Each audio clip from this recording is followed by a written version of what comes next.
এনার্জিতে ভরপুর, বয়সটাও অল্প, ফর্মেও আছেন শরীফুল ইসলাম। তাই খেলতে চান, পারফর্ম করতে চান। দিন শেষে সেটাই যেন কাল হলো। ভারতের সাথে প্রস্তুতি ম্যাচে হাতে বল লাগে শরীফুলের, ছিটকে দেয় প্রথম ম্যাচ থেকে।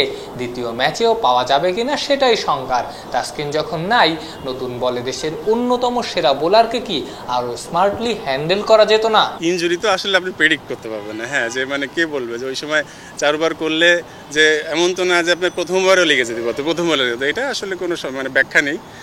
মানে আনফর্চুনেট আমি বলবো যেটা। হ্যাঁ, তবে কি যে যেরকম মুস্তাফিজকে বোলিং করা নাই, তাসকিনকে বোলিং করা ইনজুর ছিল। হ্যাঁ, ওয়ার্ম আপ ম্যাচ কিন্তু বাংলাদেশ যেভাবে ওয়ার্ম আপ করতে হয় সেভাবে করেছে, কিন্তু মানে আমি বলবো যে বাংলাদেশ আনলাকি এবং at the same time Shoriful একটু আনলাকি যে ইনজুর হয়ে গেছে। শরীফুল আপনার বিশেষ করে আপনার লাস্ট কয়েকটা সিরিজ এবং আমি বলবো লাস্ট বছর ধরে নতুন বলে যে সুন্দর বোলিং করে আসছে, এই জায়গাটা তো অবশ্যই মিস করবে। কারণ তাসকিন আর শরীফুলের মধ্যে কিন্তু ডিফারেন্স দেখবেন যে তাসকিন কিন্তু হিট দ্য ডেক বলার, মানে একটু নিপি টাইপের। শরীফুলের পেস আছে, কিন্তু সাথে সাথে যে সুইংটা আছে সেটা আমি বলবো যে এটা একটু কিছুটা হলে, হ্যাঁ কিছুটা মানে আপনার সেটব্যাক, যে ও যত দ্রুত আবার চলে আসতে পারবে মানে ভালো।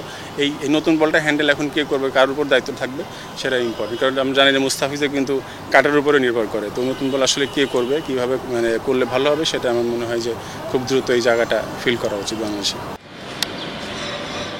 শরীফুল নাই, তাসকিনকেও প্রথম ম্যাচে পাওয়া যাবে কিনা সন্দেহ। হুট করে তাই সুযোগ এসে গেছে তানজিম হাসান সাকিবের। এইচপির pace bowling coach Dollar Mahmud আবার বিপিএল এ সাকিবের পেস বোলিং কোচ ছিলেন।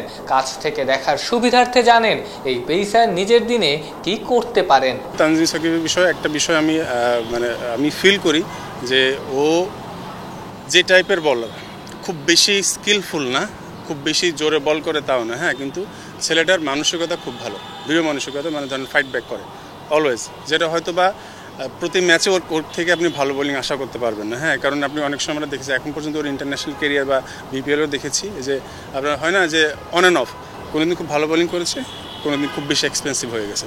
তো বিপিএলের মধ্যে আমরা ডিসকাস করতেছিলাম যে তুমি যে লেভেলে খেলতেছো, এটা হবে রেশিওটা তোমার কমায় আনতে হবে, যে তুমি ভালো বলের সংখ্যায় বেশি করতে হবে। ভালো বল যদি ব্যাটসম্যান মানে সেটা আলাদা বিষয়, ঠিক আছে, কিন্তু অ্যাটলিস্ট তোমার নিজের এই কন্ট্রোলে থাকতে হবে যে আমি যেদিন খারাপ দিন যাবে সেটা আমি কতটা মিনিমাইজ করতে পারি। তো অবভিয়াসলি আমি বলবো যে সাকিব যেহেতু সুযোগ আসছে ফার্স্টের থেকেই, ও ইন্টারন্যাশনাল ভাইবসটাও আসলে বুঝতে পারছে যে এখানে কীভাবে বল করতে পারবে।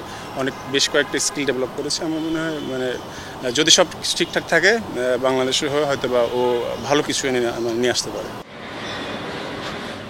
সাকিবের শক্তিমত্তা সম্পর্কে যেমন ধারণা আছে দুর্বলতা সম্পর্কেও।